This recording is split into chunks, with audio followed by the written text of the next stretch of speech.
I'll ask you All right. a question. Can I? We just spoke to Dante, and he's going to come in, of course, be behind you. But what have you seen from him so far? Did you know anything about him beforehand? Yeah, I've known him since high school actually, and we were the same class in high school. I haven't known him personally, but I think we played in the All-American game together, and then just followed him from afar as a fan when he was at Texas, and just I think that class of running backs is pretty special. We're in the same year too, so he came out the same year as me, and it's cool being able to just go back in time and see some of that stuff. But it's been great working with him, to get his perspective from the different teams that he's been on, and you can tell he's a pro, so it's just nice to share the room with him. Christian, Matt said that they are exploring a different approach with you at practice this year.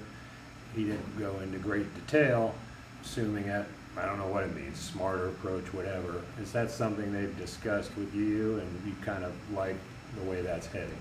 Yeah, absolutely. Anytime there's a way to make it so you can, be a little fresher on game day, always for it.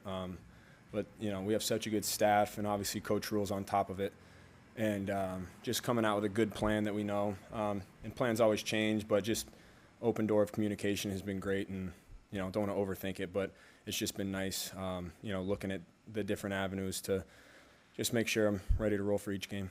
Is that, less steps and yardage on the GPS kind of thing? Is that what that will end up looking like? Or? Well, I think the good part about OTAs is you get to flirt with a lot of those things and really figure out, and that's why I said the communication is from me to them. Hey, how'd you feel today? And I just respect a lot the fact that they're willing to have open communication with me on that, and the trust in that of knowing that I'm going to give them an honest answer, and we'll go from there. But right now I think we're just having fun with it, playing with different warm-ups and different things here and there, and that's the beauty of this time right now. But I feel great, and I'm just excited about this year. Christian, understanding that some of the injuries that you've had, or maybe nothing you can do about it, just contact injuries, was there anything that you did differently this offseason to tweak your training program, or just stick with what you have been? No, once again, you're always changing stuff, always looking to see how you can get better, how you can, get bigger, faster, stronger, smarter. One thing I've done is I've reached out to a lot of backs who have played, and guy I'm really appreciative for, Marshall Falk, gave me some great advice. I'll keep that between me and him, but just listening to what he had to say and the different things that he did in the off season at different points, and injuries or not, sometimes you got to change your off season and your approach. But like I said, the challenge in that is kind of going away from some of the stuff you've done and trusting that. But that's also the beauty of it. And if there's some things that can tack on a few more years and prevent some stuff, and I'm all in. But I'm excited, man. I'm really excited. I trust my process and the team of people I have around me, and I'm extremely excited for this year. Christian, it sounded like at the end of the year you were talking about maybe not doing as much in the off season. How do you balance? How did you balance that, and how do you balance that, making sure you're ready but making sure you're not maybe overtraining? I think it's just a constant listening to your body, and I think that's the best way to sum it up. Just listen to my body. Do all the little things correct. Eat right, sleep right. Eliminate any kind of other energy exertions, and I know how I feel, and so just trusting in that, and not overdoing it and not underdoing it. But I think whether guys have had injuries or not, that's something that every NFL player goes through in the off season, is when to do what. But that's the fun part about it, trying to figure it out. All I know is I feel great now, so I haven't felt anything wrong. I feel great, and I'm excited for the year. What have you seen so far from Ben McAdoo in this new offense that he's implemented? Yeah, it's been amazing. I think everyone on the offense has just been a sponge. He's somebody who's obviously had a lot of experience at the highest level. He's also coached different positions, and so he has such a plethora of knowledge when it comes to coaching offensive football. And so, man, I've just been trying to learn everything I possibly can, and it's just been a lot of fun. And at the end of the day, it's up to us to execute all the things that he puts into play. Players, we got to go out there and execute, and we have the right attitude as an offense right now to do that. Christian, on the subject of Ben McAdoo's offense, his offense really places a lot of emphasis on the passing game. I saw you doing some work as a receiver today. So how much of a grasp do you have right now on what the expectation is going to be as far as the balance between running the ball and being a receiver?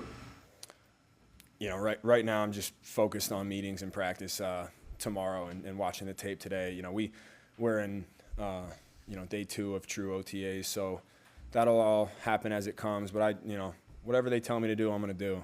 Whether it's line up at F, X, Z, or H, I'll be ready for it. And once again, it's just figuring out how to do all that as best as I possibly can wherever they need me to be. That's just where I'm at right now, and just trying to perfect this playbook and go out there mentally be 100%, physically be 100%, and ready to roll.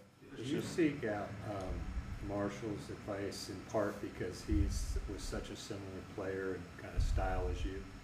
Yeah, I think there's always room to grow and learn, and he's a guy who had success, but had success for a long time, and just somebody that I've always looked up to, and he's always been great to me, and so I figured I'd reach out to him on some of that stuff, and I think years 6, 7, and 8 were really good years for him, and that's kind of why I picked his brain. How long have you known him, and how did you two connect?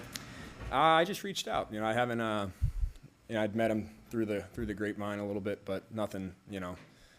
Going back in the day, just really kind of me reaching out to somebody who's had a lot of success and somebody that I look up to. Matt Rule talked about seeing Sam Darnold and seeing him have a focus. I'm just curious, from your perspective, what have you seen from Sam Darnold in this offseason? He's been great. He's been dialed in. I think it's been great for him to be around Coach McAdoo, who's had experience with some great quarterbacks, and so. But he's been awesome, and right now he's running the ship, and everybody's behind him. A bunch of new faces on the offensive line. It seems like a couple of them really like to go downhill, block, run block, things like that. I know you're just in shorts. Can you see any of that kind of like nastiness that may be on the line this year? Yeah, I think that, you see it in the tape over the years that these guys have put out, and I think you just see it in the energy that they bring to practice. They're the first ones to the ball. They take pride in every drill, whether it's on air or not. And you have some great leaders in there. I think the addition of bringing in a guy like Corbett, Taylor Moton stepping up as a leader, Pat Elfine becoming a leader on this team as well. Obviously, Michael Jordan with a year and with the Panthers, and then the left tackle position where you got multiple guys who can play. And so I think for me, the thing that I notice is just the energy that those guys bring. And as a running back, when your O-line has energy, you definitely get excited. So I'm fired up. You mentioned, or you were asked about Sam, and Matt referenced that this was kind of a tough offseason for him with the team pursuing Deshaun, trading for Matt. How have you seen him respond and come in here, and have you seen any differences with Sam this offseason? He's a pro, and at the end of the day, this is a business, and nobody's exempt, and that's myself included. I'm fortunate to be here, I'm thankful that I'm still here, and I take that very personally, and I think he does too. If they can get somebody that they like, and like I said, that's from the quarterback position to the running back position to receivers, they're going to do it, and it's up to us every day to put out good tape and to execute on game day and to be there. So he's handled it like a pro, and I think that's something that a lot of us respect. Is he's come in every day and worked hard, and is continuing to grow as a leader as well, and I think we're all following that. Thank you, guys. Thanks, guys. Thank you.